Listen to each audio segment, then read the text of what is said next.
Assalamualaikum warahmatullahi wabarakatuh. Perkenalkan, nama saya Angga Bagus Alkoari, NPM 1911090294 dari Fisika 2C. Di sini saya akan menjelaskan tentang teori pembentukan alam semesta.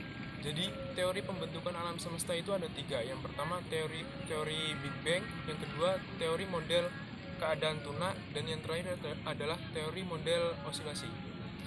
Yang pertama, teori Big Bang. Teori Big Bang atau ledakan besar adalah teori terbentuknya alam semesta. Teori ini yang paling terkenal dan paling masuk akal.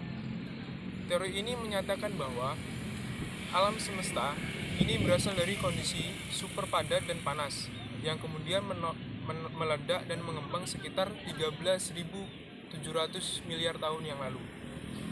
Teori Big Bang pertama kali ditemukan oleh Abbe Georges Lemaitre, seorang kosmolog asal Belgia pada tahun 1920-an. Menurutnya, teori Big Bang adalah mulanya berasal dari gumpalan superatom yang terbentuk bola api kecil dengan ukuran sangat kecil. Gumpalan ini semakin lama semakin memadat dan memanas, kemudian meledak dan memuntahkan seluruh isi dari alam semesta.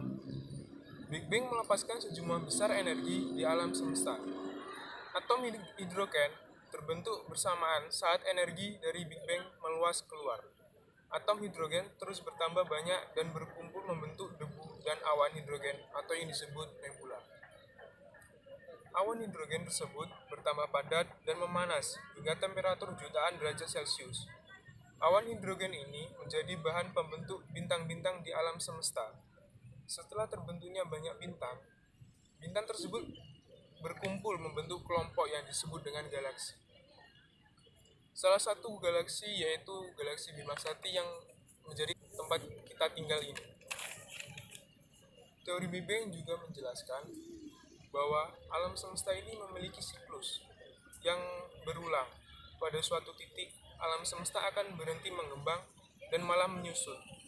Semua akan ditarik dan menyisakan lubang hitam besar yang disebut dengan Big Crunch, yang merupakan kelanjutan dari teori Big Bang. Menurut teori Big Crunch, alam semesta tidak akan mengalami akhir karena ia membentuk sebuah siklus. Ia akan meledak, mengembang, menyusut, lalu menghilang, dan terus-menerus seperti itu. Dengan kata lain, alam semesta ini akan berinkarnasi. Nah, demikianlah penjelasan dari saya tentang teori Big Bang. Teori selanjutnya yaitu teori keadaan model tuna dan teori osilasi akan dijelaskan oleh teman saya.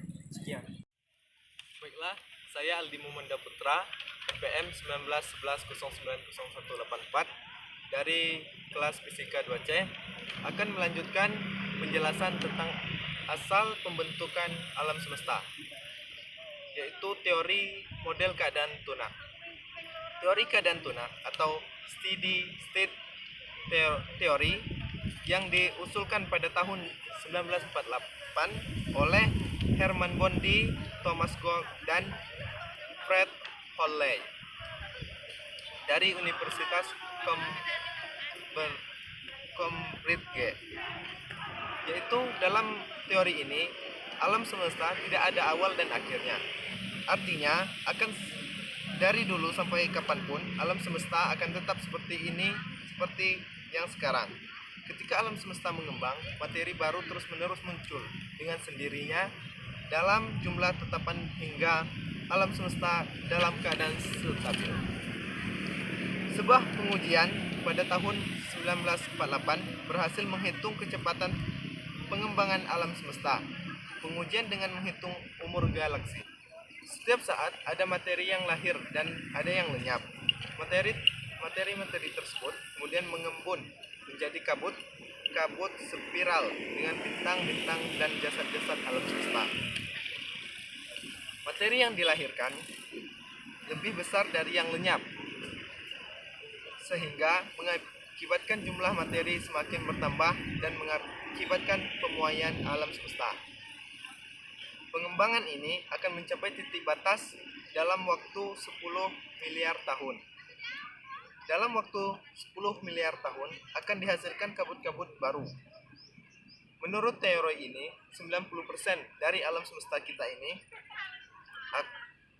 adalah hidrogen dan hidrogenin.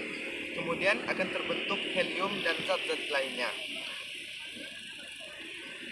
Walaupun mereka mengakui bahwa alam semesta berekspansi, namun mereka menyatakan bahwa alam semesta akan tetap sama kelihatannya sampai kapanpun. Namun teori ini segera runtuh dan tidak banyak penggemarnya karena ditemukan radiasi latar belakang kosmik.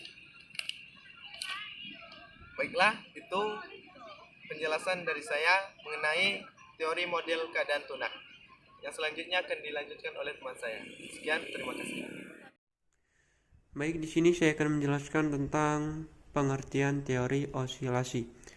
Sebelum saya akan menjelaskan pengertian teori osilasi, di sini saya akan menjabarkan terlebih dahulu, yaitu adalah pengertian dari jagat raya. Mendengar kata jagat raya atau alam semesta tentu akan sangat luar biasa di pikiran kita.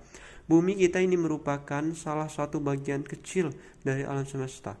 Lalu, dari mana alam semesta ini tercipta? Jadi pertanyaannya adalah, dari mana alam semesta itu tercipta? Tentunya ada tangan Tuhan yang berkuasa di dalamnya. Dalam Quran disebut bahwa penciptaan jagat raya ini lebih rumit dibanding penciptaan manusia. Jadi supaya manusia bisa hidup di bumi, alam semesta harus didesain dulu sesempurna mungkin. Dan juga para astronom menduga bahwa jagat raya terdiri atas 73% energi gelap, 23% materi gelap, 36% gas dan galaksi, 0,4% planet dan zat lainnya. Hingga kini, materi tentang jagat raya masih menjadi tantangan bagi manusia. Mungkin sampai akhir hayatnya, alam semesta ini tetap menjadi misteri bagi manusia. Ada beberapa teori penciptaan jagat raya yaitu, di sini kita akan membahas beberapa teori, yaitu salah satunya adalah teori osilisasi. Yang akan saya bahas sendiri itu adalah teori osilisasi. Teori ini pertama kali dimunculkan oleh Frank Hoyle pada tahun 1948. Ia mengatakan bahwa jagat raya tidaklah mengembang seperti yang dikatakan teori Big Bang. Materi jagat raya berasal dari hidrogen yang menjadi bahan dasar bintang dan galaksi. Teori ini menganggap zat baru senantiasa tercipta menggantikan zat lama yang hilang. Teori ini banyak ditantang oleh fisikawan karena melawan hukum fisika kekekalan zat. Teori juga menolak keberadaan Tuhan sebagai penciptaan alam semesta. Dan juga teori osilasi memandang alam semesta sama dengan teori keadaan tetap, yaitu bahwa alam semesta tidak berasal dan tidak berakhir. Dalam teori osilasi masih mengakui adanya dentuman besar dan pada saat gravitasi akan menyedot kembali sehingga alam semesta akan mengempis yang pada akhirnya akan mengumpal kembali dalam kepadatan yang tinggi dengan dentuman besar kembali.